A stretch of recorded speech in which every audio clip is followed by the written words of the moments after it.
Finding a job in 2024 is a lot of work, and if you're trying to get a job as a software engineer, you can't just expect to take one online course like in FreeCodeCamp and then expect to get a job out of that. It's a whole lot harder now, but we need to talk about this. Hold on. Okay, let's take a trip back in time. It's 2019, 2020, 2021. Work from home is just starting and everyone's buying stuff online. COVID relief packages are on the way, companies are booming, and software engineers are getting offers for $700,000 with like 1 year of experience, and others are getting hired off of just a single course and one certification that they did with no experience. I mean, this is the life. This is the dream of any developer, any software engineer, any aspiring software engineer. Oh man, all the good days.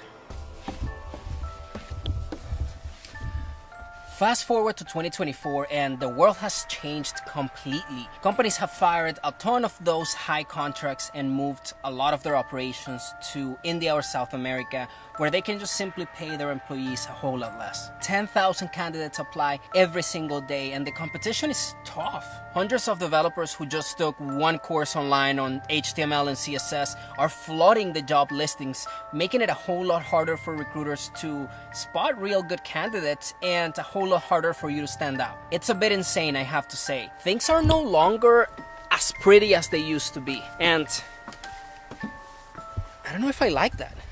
And that doesn't mean there's no hope for junior engineers. There is, but it's gonna be a whole lot tougher now because of competition and a lot of things.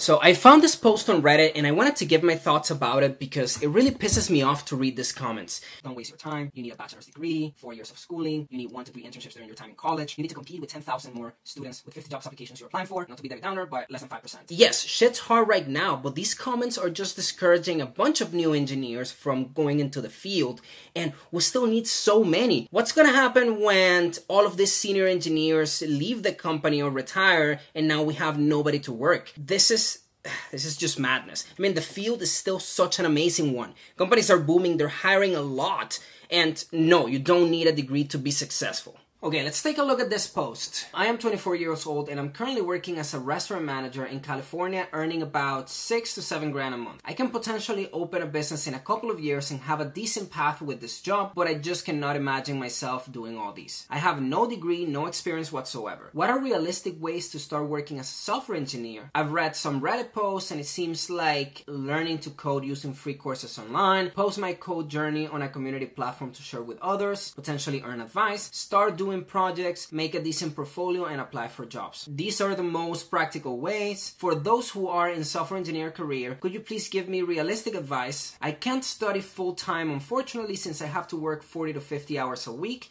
and can't quit this job to maintain life. There are already a couple of red flags, like for example, this right here. Please make sure that you guys are not spending more money than you're actually making. Save your money. You want to grow your net worth. And I know the 6 to 7 grand a month might not be a lot in California, depends on where you are, but $6,000 to $7,000 a month, that's still quite a lot, and that should be enough depending on how you manage your actual lifestyle. Okay, but let's focus on the questions here, and I'm gonna give you my honest advice and what I think you should do. So all of the resources here, including, online free courses and whatnot, these are all great if you're getting started as a developer. If you're a complete beginner, please definitely use these, as they are free and you have so many different resources online to actually make use of.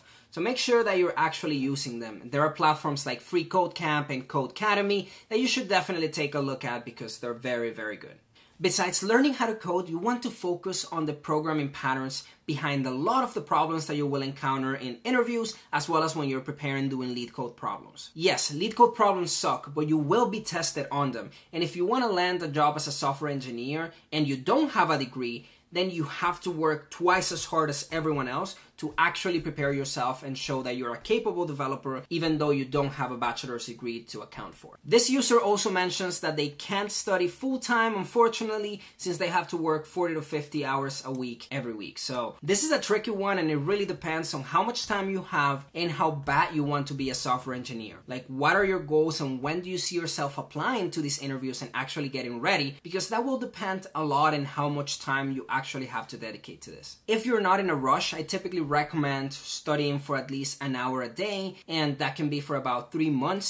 That should get you ready to land all of your interviews once the time comes after the 3 months. But I think at minimum, you have to dedicate at least 1 hour a day to studying, to going on LeetCode, learning the patterns, learning different data structures, algorithms, and so on, so that you're ready, because you will be tested on these kind of things in the interview, and you want to make sure that you're prepared and that you know all the content that you need to know. Making $7,000 a month is honestly not bad, and if this is pre-tax, you're making something close to $85,000 a year, which is, it's not bad. I mean, the median in the US for salaries is about $40,000 or $50,000 a year. So this person is already making a whole lot more. But as I mentioned, in California, it might be weird because rents are very high, cost of living is very high. So this might not be a lot for this person. So $7,000 for the majority of people, and for the normies, it's definitely gonna be okay. But we can definitely do better. As software engineers and entry-level jobs, you can definitely get $100,000 a year and more. Plus you get a bunch of benefits as well. But I'm gonna say it again, you have to put in the work. You have to work really hard and work for that job that you're trying to get. If you really want to increase your salary and make more than $100,000 a year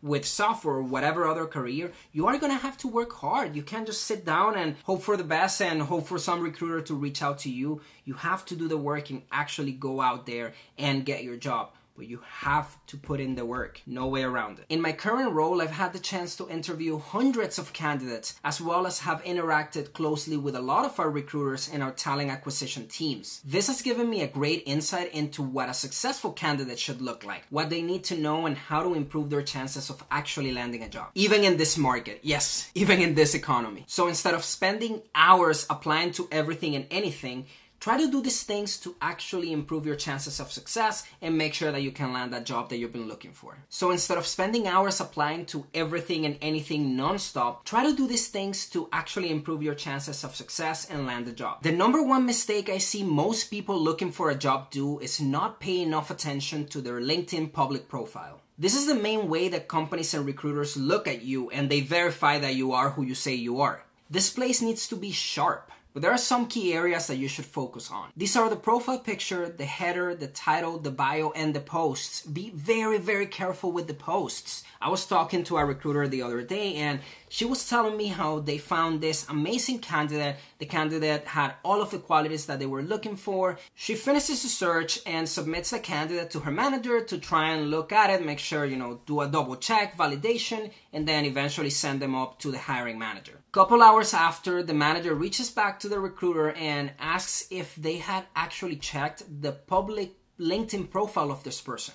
And the recruiter is just like, no, I actually didn't check it because, well, that's not the first view. Just as a quick side note, recruiters typically have a different platform that's called LinkedIn Recruiters, where they see candidates and they can search for them and so on. So they typically don't see the public profile, but they do try to go in every now and then just to make sure that everything looks sharp. So the manager just tells the recruiter that unfortunately they're not going to be moving forward with this candidate because after doing a search on their LinkedIn profile, this candidate had a couple of posts that weren't really nice. They were saying something along the lines of, I can work with any recruiter except recruiters of a certain ethnicity. And that of course didn't sit well with the manager. The manager was like, hey, unfortunately I'm not going to send this person. We cannot qualify them. This is not a good candidate. So that just shows that it's not just all about your experience. And that's one thing that people forget. It's not just what's on your resume, but who you are. Remember that people work with people and they're trying to hire a person that they can work with, someone that can be on their team and help them and move forward, but not just someone who can write code. So you have to make sure that not only your resume looks good, but that you have your LinkedIn profile sharp, you have it up to date, make sure that whatever you have on your resume matches on the descriptions that you have on your LinkedIn, because if not, it starts causing some issues. And also you have to make sure that the posts that you're publishing are not something that you wouldn't want everyone to see. You don't want anything affecting your chances of getting a job,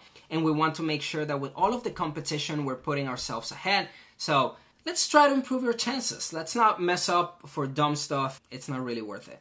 Two, a very, very important thing is for you to tailor your resume to the specific job. Yes, you can have an impressive resume with a lot of the things that you have done, but you have to go to specific jobs and you have to look at the description and see, one, does it align with my skills and what I want to do? And two, how can I make my resume resonate more with this specific job description? Why? Because in the same manner that recruiters have that LinkedIn recruiter page that they can see, they have that in other databases where they can look for candidates based on skills and different information from resumes. So if you're not highlighting specific things that they're looking for and that you can see on the job description, and you're not highlighting them in your resume, then you might not show up at the time that they're doing a search because simply those skills weren't there at the time. I know it takes a whole lot more time, and I know you do have to put in a lot of work to try and get this done, because you have to now not only apply to the job, but you have to tailor your resume to the specific job. But this will increase your chances of success a whole lot.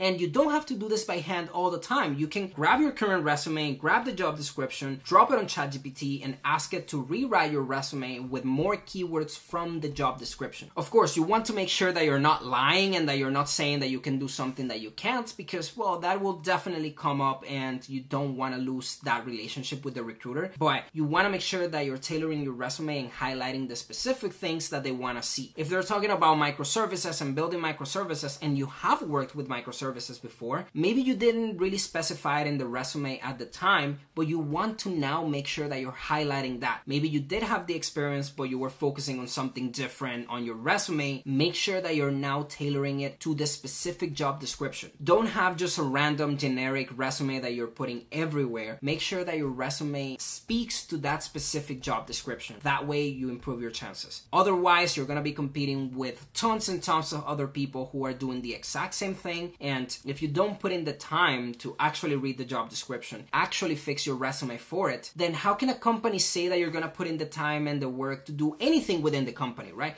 So just make sure that you're dedicating enough time there. Next, you want to do some networking. This is, I think, one of the most important things to do. There's some statistics that apparently something like 70 to 80% of all jobs are filled through networking and are not even shown in public job boards at all. They don't even publish these jobs. So your chances of success are being diminished already because, well, all of the open positions are not even published for you to apply to, and the majority of them are actually filled through network. And if we think about it, this makes a lot of sense, right? Like, people like to work with people, and if they can get someone who's been referred by another engineer who they expect that they know, and they expect to know the skills and what they can do, and if the person is qualified, the recruiter is already saving a lot of time, because right now they have to look through 10,000 applications for a specific job, and a lot of those applications might not even be people who are qualified. So make sure that you're trying to build these connections, networking, going out to networking events, and just messaging people. I hate that we put networking in this weird, mysterious place, and it makes it so hard to approach and so scary. But networking is just adult friendships. Like, you're just making besties who just so happen to be at different companies and can help you out when you need help. So instead of spending so much time trying to blindly apply to a bunch of different jobs with the same exact resume, try to spend more time networking. Reach out to people. You have no idea how many people are willing to talk, but people just don't message them. People don't reach out to them and try to talk to them. So make sure that you're just messaging people. Like, you probably already know someone who's working at a company that you would like to work at. And you might say, but Jose, I don't know anyone in any company. I don't know who to actually ask, or I don't have any network right now. Well, I found that the majority of the times that can be true. I don't want to invalidate anyone, and I know that that could be the case, but I have found that in the majority of the scenarios, you do already know someone who can help you out. You do already have friends or an acquaintance or a family member who's already working at certain companies that can help you out by referring you. Referrals are the most important thing. And let's say that you definitely, Jose, I don't know anyone, I really don't have any network or anyone that works in the fields that I want to go into. Then start reaching out to random people on LinkedIn. Try to connect with them and try to actually form a relationship and have a conversation conversation with them. Of course, if you connect with someone and the first message that you send them, it's like, hey, can you be my mentor? I need help. It's like, wait, hold on. That person is already busy. They probably have their full-time job. They're probably doing interviews and other things. And on top of that, you're just dumping more work on them. That's one, not very nice, and two, not very effective. Instead, try to actually form relationships with these people. Ask them questions. You will be surprised how many people love talking about themselves. I think everyone loves talking about themselves. So just ask them questions as to, hey, how did you start in this field? How was your interview process? When did you join the company? Would you stay currently at the company? What would you recommend for someone starting like me? Actually start asking questions and seeing how they are, who they are, what they do, and so on. But you want to form genuine relationships, because people can call your BS. And if you're trying to just reach out to them with the sole goal of you getting a job, then they're going to notice that and nobody's going to want to help you. But try to actually form connections with them, reach out to them, try to become friends, see if you can work on something else, because maybe they can't refer you to a specific job right now, but you don't know how many circles life does. And there might be the case that, okay, they might not be able to refer you right now, but they might be the next person who joins your startup if you ever start one, or they can help you build something in particular, or you don't know if maybe in the current position that they're at, they can't help you, but they switch companies in a month or so, and now you have a connection at another company that you're interested in that could actually help you get in. So make sure that you're dedicating enough time to networking, and instead of applying so much to everything and just blindly hoping that they will reach out, try to make connections with recruiters, engineers, developers, business people, like anyone at a specific company that you want to get in on, so that you have a little bit more chances of success. And you can help the recruiter skip one step, because now you're being referred, and you're also de-risked because, well, someone is vouching for you. That means that they to some extent know you, they know your skills, and the recruiter doesn't have to do that extra work. So they would prefer to work with you a whole lot more than to some random candidate that they don't even know if they have the qualifications, if they work good, and they haven't really worked or know anyone at the company, which also makes it hard. So networking, very, very, very important. Don't sleep on networking. Two more things that you need to keep in mind when trying to improve your chances of success. One is not to put all of your eggs in one basket.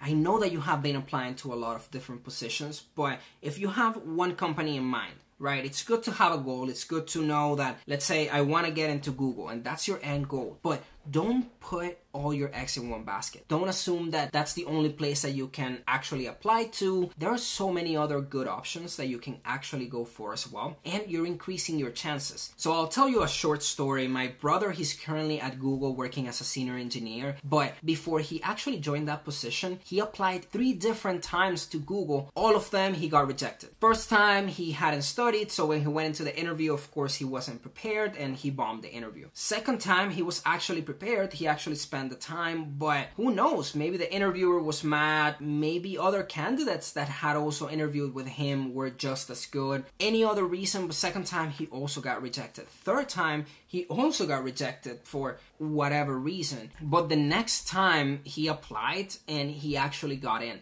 It wasn't easy. In that same time, he went to other companies, continued to sharpen his skills, he tried to work at other smaller companies, bigger companies, the competition, and whatever, but he continued to work and continued coming back to this. His goal was getting into Google. His goal was that company in particular, so he wanted to continue applying to that. So a couple of things here. One is the fact that you don't want to give up on whatever dream and goal you have. If it's not this interview, it will be the next one or the next one after that. But you only lose when you stop playing and when you stop applying. I know it takes a lot of effort and it takes a lot of time, but the more that you do it, the better that you get at it and the more experience on the whole interview process that you get. And two, you can't put all your eggs in one basket. When he joined Google, he was also applying to other places and he was offered more. So he used the other offers from other companies to increase his salary at Google by providing the other offers to the recruiter and telling them like, hey, I really want to work with you guys, but this company's giving me more. Can you guys match it? Or can you guys, give me more benefits or whatever that was? So you don't want to put your eggs in one basket because one, you don't know if that's the one that's going to work. And you want to make sure that you get a job. It's better to have a job at any company than not have any job at all. And at least you can make ends meet. And two, you can actually leverage other offers in other companies for this offer in particular that you want to land, and you can get more money, you can get a better compensation and a better package in general just by doing that one simple trick of not just applying to the one company that you want to work for. Apply to everything that you can, because you never know how that can help you out. Plus, you get a lot of experience going through those interviews as well and kind of getting familiar with it, losing that nervousness, and just making yourself a better candidate. The second point that's very, very important is to keep that relationship with the recruiter. In the same story that I was telling you about my brother, he continued to work with that recruiter the whole process. Every single time that he applied, he used the same recruiter to get connected to the jobs. And now it was a game of him not having to apply to the job, but rather the recruiter reaching out to him and sending him information. Because now, again, the recruiter knew who he was, knew he has certain skills, knew he was responsive and easy to work with and whatnot. And now he was working smart and not hard. Instead of him having to apply to a bunch of different jobs, now the recruiter was reaching out to him with different opportunities and things that he could do to help out his chances. So it's very, very important that you keep a good relationship with the recruiter. Just because one opportunity didn't work, you never know what's going to happen in the future. And don't burn your bridges just for fun. Keep those connections. Try to keep talking to them. Every time that you get a certification or you do something new or you have a new project or new experience, make sure that you participate that to the recruiter so that they can match you to the right spots and they can actually help you grow, because they do want to hire you. That's their job. They want to fill a position. So if you are a good candidate, there's no reason for them not to. But you want to make sure that you keep that relationship with them, and that way they can help you more along the way. Okay, so yes, coming back to the posts, currently it's very, very hard to get a job as a new software engineer because you have a lot more competition. But when you look at it, the competition that you have is just people who took a couple courses online, barely know how to work with a programming language, and now they're applying to a ton of positions, hoping to land something. But if you are actually focusing on the right things that you need to focus on, that is learning the basics of programming, learning your data structures, learning the programming patterns. These are things like sliding window, two-pointers, DFS, BFS, etc. And also practicing lead codes and making sure that you have good problem-solving skills, as well as keeping your LinkedIn sharp, making sure that you actually tailor your resume to every specific job that you're applying. You are reaching out to people to try and get referrals and build connections with them. Do real networking. And 4, you are optimizing the platforms that you have and you're keeping the connections with people around. That's going to improve your chances of success, because the competition is a lot, but they're not good competition. And I know that by putting in the work, you can definitely land that job. But again, once more, you have to put in the work. This is not just a one-course thing. Let me apply and get an $100,000 jobs. If you're going to get paid 6 figures a year, you have to work. You have to put in the time. You have to learn the concepts. You have to work twice as hard as people that actually have a bachelor's degree and they know what they're doing, which by the way, they do not. But since you don't have that paper, since you don't have that degree, you have to work harder than them to make sure that you make it happen. But keep in mind that that's just a couple of months that you have to work for it. It's just 3 to 6 months that you're working on this, getting ready, prepping, doing interview prep, mock interviews, practicing lead code, and learning your concepts. And after that, once you have the job, you don't have to worry about that ever again.